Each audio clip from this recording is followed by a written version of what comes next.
Girlfriend of 2 years, cheated with my neighbor and now lives there. About a month ago, I ended my relationship with my girlfriend of 2 years. She began going back to school a few months ago and has been carpooling with a man from her area to go to and from classes.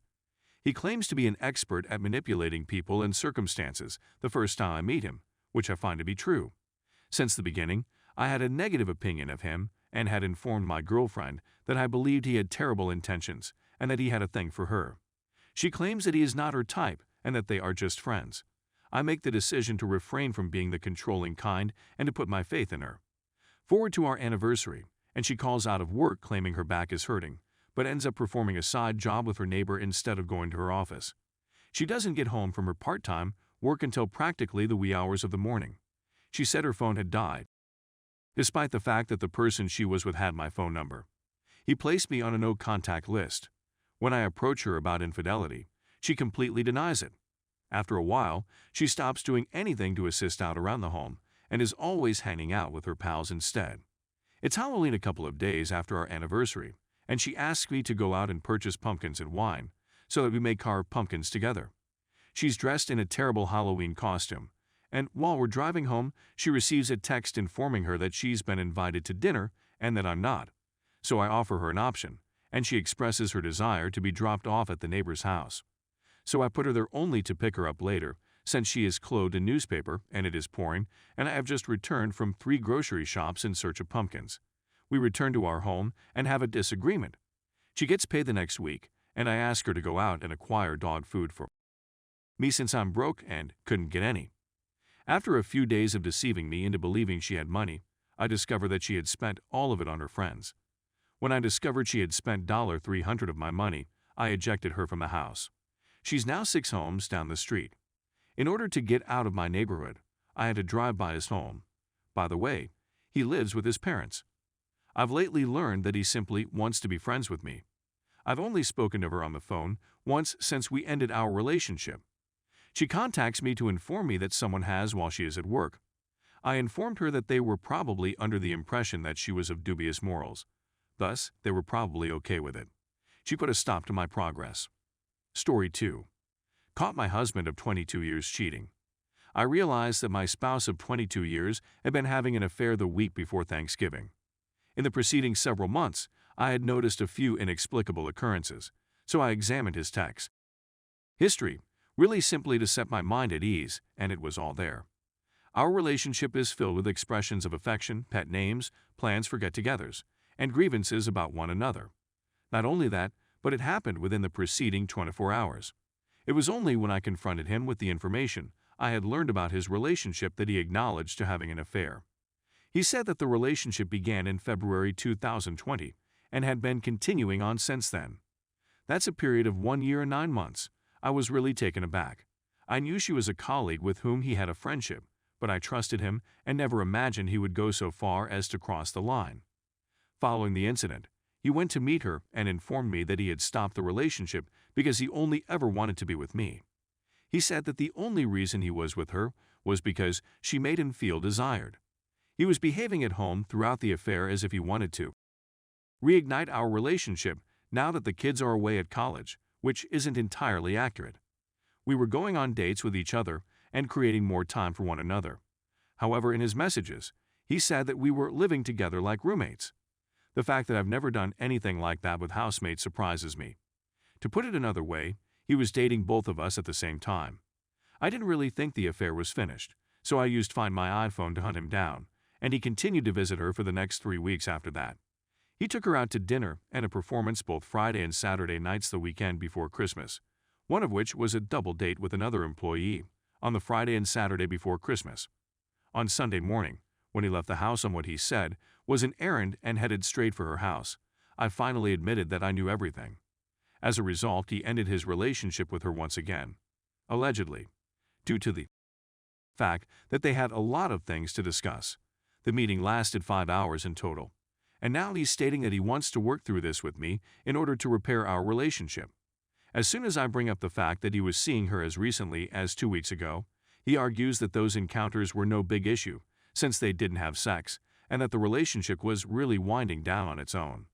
He said that they were mostly discussing their personal relationship issues. The writings I had seen 3 weeks previously did not seem to indicate that anything was coming to an end. As a result, I'm now attempting to figure out what to do. He seems to be earnest in his desire to correct the situation, and he has promised to go to therapy. He tells me on a regular basis how much he loves me and that I am his full universe, and I believe him when he says this.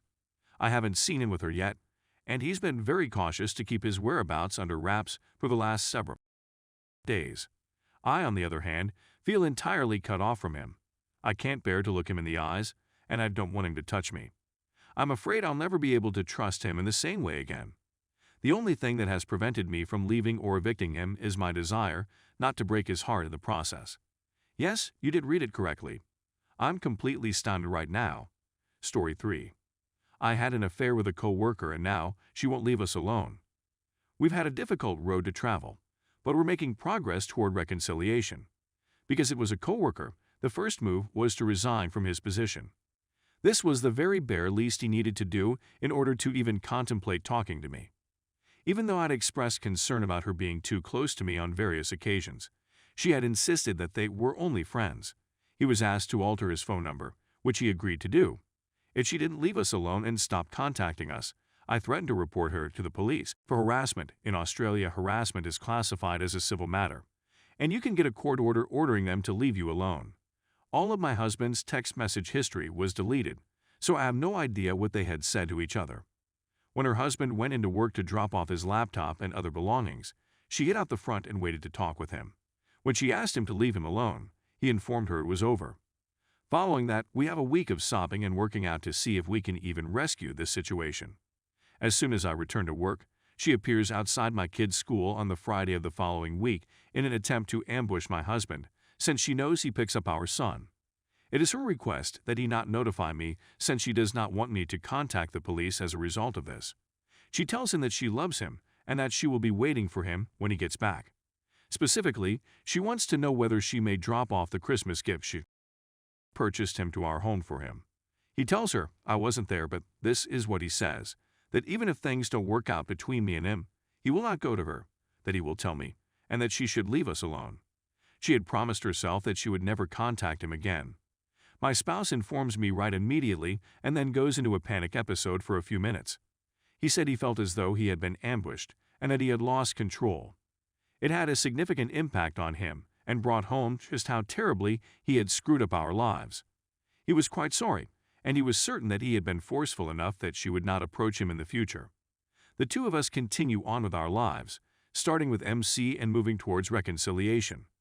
We have our good days and bad days, and then we get to spend the Christmas holidays together as a family. It's difficult, and to be honest, I still think about the infidelity on a daily basis. It's the first thing that comes to mind when I wake up in the morning, and it strikes me when I'm at my most vulnerable. My spouse, on the other hand, is being responsible and is responding to any inquiries I may have. We're putting in the effort with MC and attempting to make it all come together. She messaged him on Facebook a couple of days ago, just to see how he was doing along. See, she was in a domineering relationship with someone else, and she was projecting her views onto my husband and myself. It provided her with the moral high ground from which she could seduce my husband, which she absolutely did. At no time am I implying that he is not an independent adult who made his own decisions, but she aggressively pursued him after meeting me and learning that we were married with children. So she sent him a note to ask how he was doing and to see if he needed anything. As a result of everything I'd heard about their relationship, I wasn't shocked when she reached out to my husband. However, he was dead serious about getting back together with my husband. He immediately phoned Police Link to find out what his options were, and the following day, we were down at the police station filing a complaint with the officers. We must first file an order with the court and then submit it to the court. We will then be given a court date, at which time the judge will determine whether or not it becomes a criminal issue if she attempts to contact him or us again. All of this has pushed it back to the forefront of my consciousness. For example, he knew her address since it was the location where they the story of how she bought him gifts, but he instructed her to return them because I would find out. The fact that I actually care for him and that it kills me every day is a horrible sensation.